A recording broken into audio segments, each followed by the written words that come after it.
Olá pessoal, tudo bem? Meu nome é João, estamos aqui para mais um vídeo, desta vez para resenhar Astro Boy Volume 1, de Osamu Tezuka. Primeira vez que eu tenho contato com a obra do deus dos mangás, né, como ele é conhecido. A edição que eu comprei é essa daqui, que vem com a sobrecapa variante, com a arte do Vitor Cafadi, artista brasileiro que gosto bastante. Vem também com marca-página, e a edição da JBC está bem bonita, diga-se de passagem, né? Mas eu tenho algumas críticas, tá? Primeira crítica é o seguinte, mais de 400 páginas, gente. O mangá ele tem que ser costurado. Se tivesse sido costurado, isso daqui teria uma longevidade muito maior do que vai ter, tá? Outra coisa é que as primeiras histórias, elas têm algumas imagens que não tem uma qualidade tão boa assim. Mas acho que isso não é nem erro da editora JBC. Por se tratar de uma história muito antiga, a remasterização ela é difícil de ser feita. E eu creio que foi do próprio Japão que eles enviaram os arquivos desse jeito, então não tem muito que a editora brasileira fazer. Mas, ao mesmo tempo, você tem algo que eu senti falta bastante. Quando a edição acaba, vocês têm apenas páginas em branco. Cadê o material extra? Cara, para uma edição tão clássica, para uma história tão clássica, eu acho que precisava de mais extras, tá? Você só tem aqui essa paginazinha com uma biografia bem curta do autor, mas eu acho que merecia mais. Afinal, Astro Boy é uma obra tão influente, influenciou todos os mangás que vieram depois, né? Seja não só na sua estética, né, com os personagens com olhos grandes, características marcantes, também na sua dinâmica, né? Você tem uma narrativa muito mais cinematográfica, muito inspirada nos desenhos da Disney que passavam naquela época, eram feitos naquela época. O próprio Osamu assume essa inspiração que ele tem, e eu acho que merecia um texto explicando tudo isso, trazendo mais curiosidades. Ainda assim, é muito bom o fato de que a editora JPC está trazendo este material clássico, né? Um verdadeiro resgate histórico, como chamam, que é publicado pela primeira vez no Brasil. Bem, nós temos aqui algumas histórias que elas são contidas em si. Tem começo, meio e fim, mas ainda assim são continuadas. Antes, lógico, você vai deixar seu gostei, inscrever-se no canal, caso não seja inscrito ainda. Ative o sininho, sempre vídeo sobre mangás, HQs e livros que eu publico por aqui. Também compartilha com todos os seus amigos e comenta se você já leu Astro Boy e o que você acha dessas histórias. Começamos com o primeiro capítulo, né, a primeira história, que é O Embaixador Astro, que é uma história que o próprio Osamu ele vai começar aqui para contar um conceito de sci-fi bem maluco, que é o seguinte: imagine que ao longo do universo existem outras terras que são iguais às nossas, e existem outras pessoas que são iguais a nós mesmos, vários sósias de nós mesmos. E a história tem essa premissa, tá? Você tem também o fato de que a nossa Terra no futuro se tornou um planeta inabitável. Então os seres humanos eles saíram em foguetes, grandes foguetes espaciais, e em busca de planetas que sejam habitáveis para nós. Então eles finalmente encontram um desses planetas, que é exatamente igual ao que era o nosso planeta séculos e séculos atrás. Mas ainda assim é um planeta futurístico para o tempo que a história é publicada, né, que é nos anos 50. Então você tem aqui o núcleo das crianças, você tem alguns personagens recorrentes, como o Dr. Ochanomizu, que é um cientista meio maluco, mas que é muito gente boa. E você tem também o detetive, né, o professor Bigodudo, que é conhecido como... que ele é também um professor de escola, mas ele é principalmente um detetive, que é conhecido como um cara que sempre consegue resolver seus casos. E aí, você tem toda uma situação em que uma criança ela vai conhecer o Astro Boy e vamos ter conhecimento da origem do Astro Boy. Ele é um não ser humano, ele é um robô que foi construído pelo Dr. Tenma. O Dr. Tenma ele vai construir o Astro Boy baseado em seu falecido filho, só que com o tempo ele percebe que o robô ele não é seu filho. Ele não consegue preencher o vazio em seu coração. Então ele passa a rejeitar a sua própria criação, a maltratar o astro. E aí com isso ele vende o astro para um circo e lá ele está trabalhando por enquanto. E aí você tem toda uma aventurazinha aqui, toda uma confusão. Você vai ter um conflito muito interessante entre os terráqueos e os aliens, por assim dizer, em que, nossa, como é que a gente vai comportar tantos refugiados assim, tanta gente no nosso planeta? Então, você tem essa intriga e a Astro Boy, ele tem que funcionar como, digamos que um embaixador, né? O próprio história é o embaixador Astro, mas ele funciona mais como um diplomata nesse conflito aí. E uma história que ela é longa demais, mas ainda assim tem conceitos interessantes. E, como eu falei, tem personagens recorrentes que vão aparecer em todas as outras histórias. A segunda historinha se chama Criaturas Gasosas. E aí você tem o plot de que... Bem, você tem criaturas gasosas, né? Umas... Tipo, umas criaturas que são gases, só que eles possuem, por assim dizer, os seres humanos, fazendo com que eles fiquem maléficos, e aí eles querem dominar a humanidade, e o Astro Boy ele tem que lidar com toda essa situação. E é uma história que eu não gostei tanto, mas ela é interessante porque ela vai mostrar o Astro triste, tá? Apesar de ser um robô, ele é um robô com emoções. Então ele se torna triste porque ele não tem pai nem mãe. Ele quer ter pais para ter uma vida normal, como todas as outras crianças no colégio. Então o Dr. Hotonomizu, ele constrói um pai e uma mãe para o Astro que vai gerar algumas situações engraçadas. A terceira história, eu acho ela já mais interessante, que é uma história chamada Frankenstein, e ela é baseada levemente no romance da Mary Shelley, e a partir daqui dessa história você vai ter uma crescente com as outras, tá? E aí você vai ter alguns conflitos entre humanos contra robôs, ao passo que é construído por uma gangue, eles constroem esse robô muito forte, que é o Frankenstein, para aplicar seus golpes. Só que aí o próprio Frankenstein, ele se torna meio que um símbolo para os robôs de resistência. Então você vai ter esse conflito humanos contra robôs, em que os robôs eles querem os seus direitos. Só que aí acontecem umas coisas meio estranhas. Tem um momento aqui que ele, inclusive, você vai ter algo aqui, ó, deixa eu achar, em que os robôs eles vão assumir umas fantasias aqui, né, por assim dizer, que eu não posso nem falar com o que isso aqui remete, né? Logicamente, o Osamu Tezuka está fazendo uma crítica, e aí ele... Enfim, eu não vou falar, mas pela imagem vocês viram o que é.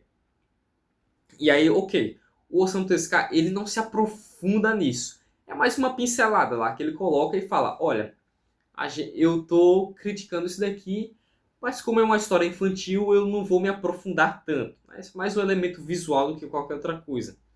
Isso daí vai voltar em outra história, tá? Eu vou comentar sobre isso mais pra frente.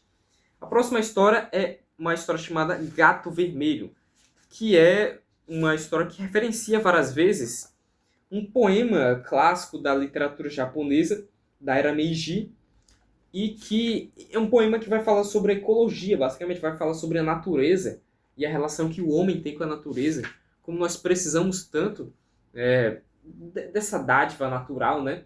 E que nós estamos a destruindo com o avanço da modernidade, do urbanismo e tudo mais.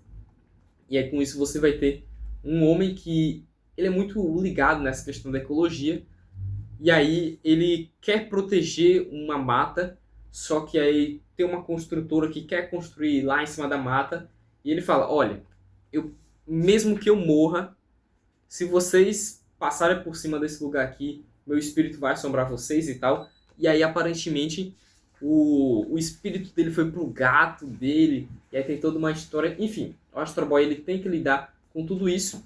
E ela vai ter aqui um vilão, em que é um vilão que até tem seus motivos, mas é importante que a história enfatize que, olha, apesar dos motivos do vilão, o que ele fez não está certo, tá? E aí, enfim, eu não vou comentar tanto para não revelar nada demais, né?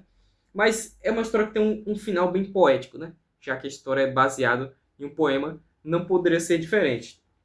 Aí você tem uma próxima história que ela é uma história que ela é mais divertidinha, mais aventuresca, que é A Ilha da Serpente do Mar. Mas ainda assim ela vai lidar com umas coisas meio pesadas, né? Então o Astro Boy ele está recebendo mensagens na garrafa que estão ancorando ali na margem, na praia de perto de onde ele mora, e aí ele vai investigar de onde vêm essas mensagens. Ele vai descobrir que tem pessoas sendo escravizadas nessa tal ilha da Serpente do Mar, e aí ele vai libertar essas pessoas. Tem desenhos muito lindos, tá? Eu acho que a partir daqui os desenhos só ficam melhores, principalmente no fundo do mar, mas em outras histórias também que se passam no espaço. O Osamu Tezuka, por mais que ele tenha todo esse cartoon, né, que esse desenho meio cartunesco, nos cenários ele faz algo muito bonito mesmo. E aí é como eu disse, você vai ter momentos aqui que são bem dinâmicos, né? Então, olha essa sequência aqui, que ela é bem cinematográfica, tá? E o próprio humor aqui é um humor bem físico, um humor que parece mesmo de desenho animado. Então, toda essa questão do movimento é muito importante para a narrativa de Astro Boy, tá?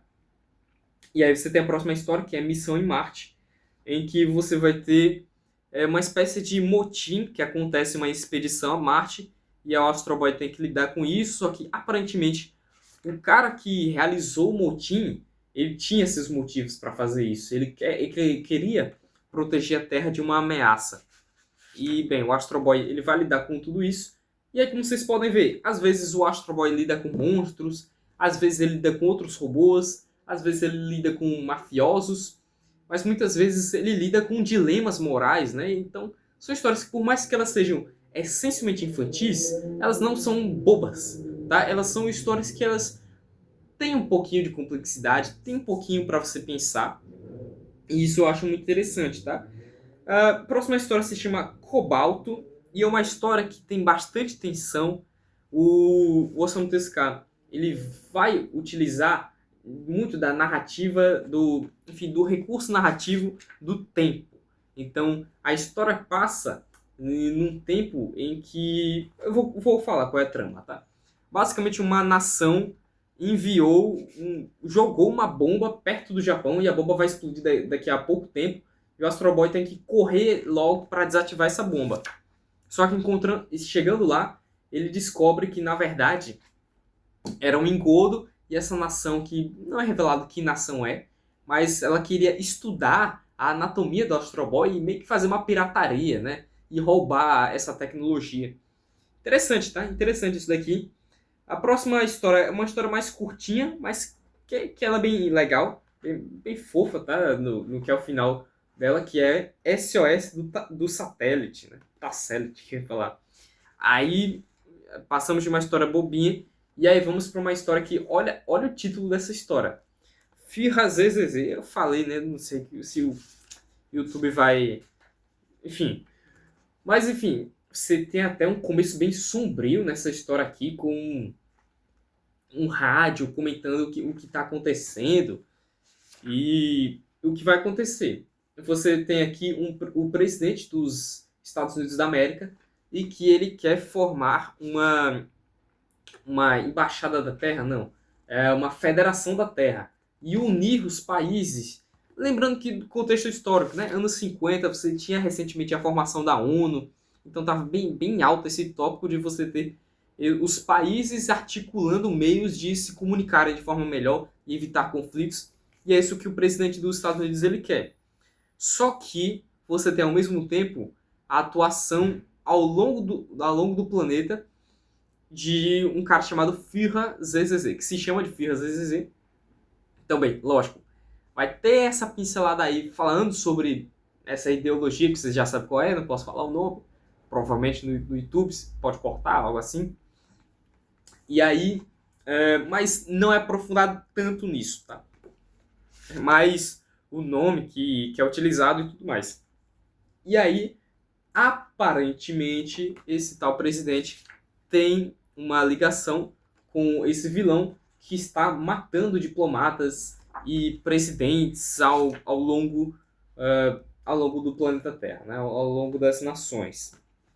E o Astro Boy ele vai investigar e vai ter que lidar com tudo isso. É uma história bem legal, tá? Muito legal essa história aqui. A próxima história... Ah, eu esqueci de falar, mas naquela história Cobalto tem que fala sobre pirataria e tal. Você tem meio que um bizarro do Astro Boy, né? Meio que uma cópia do Astro Boy que o professor o Dr. Ochanomizu faz para ajudar o Astro Boy e tudo mais, mas isso dá meio que errado, enfim. E esse personagem ele é esquecido, né? Pelo menos nas histórias seguintes desse encadernado. E aí você vai ter...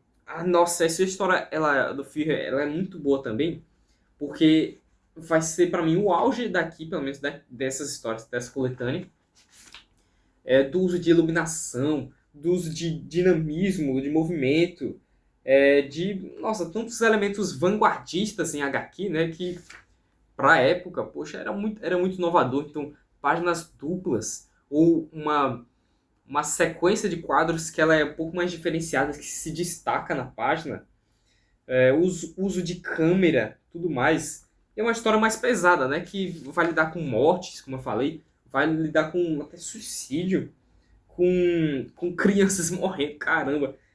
Assim, o Osamu Tezuka, ele não tinha medo de passar certas coisas que ele queria contar na sua história. E a última história se chama Relâmpago, e que vai lidar com um robô que fica invisível e ele está sob comandos de um mafioso, que é um mafioso chamado Skunk, né? Então, enfim, sim, de fato, o mafioso ele canta aquela música... Não. Eita, que piada ruim. Mas, enfim, esse tal do Skunk, ele tá aplicando golpes e utilizando esse robô invisível. Uma história bem legal, tá? Uma história bem legal. E tem um final meio amargo, tá? As histórias do Astro Boy, elas nem sempre têm um final tão feliz assim. Geralmente é para você ter uma reflexão, ou até mesmo para você ter um gosto amargo na boca, que não foi tão feliz assim esse final. As coisas deram certo, o Astro Boy conseguiu derrotar o vilão, mas houve sacrifícios, houve decisões que foram feitas. Então, sim, no começo eu não estava gostando tanto, porque as primeiras duas histórias são bem bobinhas, mas ao longo do tempo eu fui passando a admirar mais essas histórias e gostar mais delas, de fato. Então o saldo final para mim é bem positivo. Eu vou continuar lendo Astro Boy, todos os 9 volumes, e se vocês tiverem interesse, eu vou trazer resenha de todos aqui no canal, tá certo? Então comenta aí se você tem interesse. E Astro Boy, eu tive esse primeiro contato com esse personagem tempos atrás, naquele filme em animação 3D que foi lançado, né, em 2009, parece. E eu lembro que passava na sessão da tarde. Eu tinha um DVD também desse filme, eu gostava bastante. Mas dizem que ele não é muito fiel, né? E de fato, pelo que eu me lembro, não tem meio que nada a ver com o que é a história aqui, tá? Mas ainda assim, eu gostei, tá? Gostei de ler Astro Boy. Me lembrou de alguns momentos aí da infância. E também tive esse contato com uma obra tão clássica dos mangás. No mais, é isso, minha gente. Espero que tenham gostado deste vídeo e até a próxima. Tchau.